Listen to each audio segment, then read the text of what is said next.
a cooking pot to learn more. In this lesson, I am going to teach you how to prepare a financial plan. Here are the components of a financial plan. Assumptions.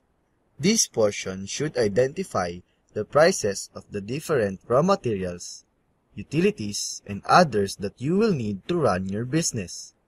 The wages of your workers, government regulations or laws that may affect the company should also be included here. Total project cost.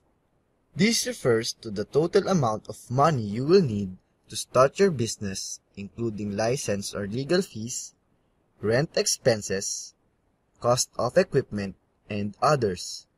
This will be reflected in something called an income statement that you should include in the plan. Sources. This part will say who the owners of the business are and where the capital for it will come from. The money can come from the owner's personal savings or from loans.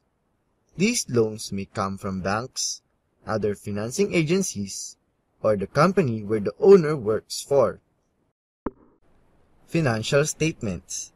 This portion of the plan will show your estimate of how much you can earn in the near future.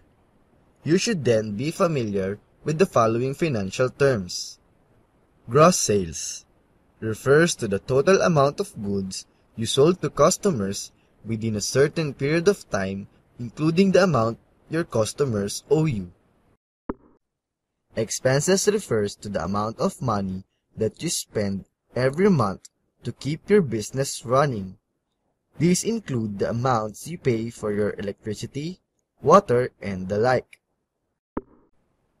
Net income refers to the amount of money you actually earn.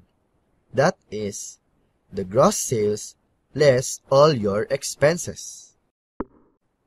Total assets refers to the total value of all your properties and cash related to the business you put up.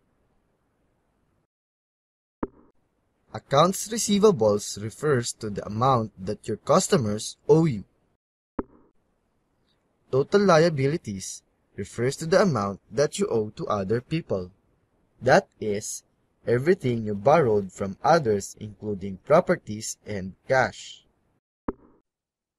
Owner's equity refers to the amount of money you invested in the business throughout its longevity. Financial analysis. This portion of the financial plan should tell what you expect from your business in the future. This contains charts that can trace the growth of your business for every year of its existence. You just finished Lesson 4.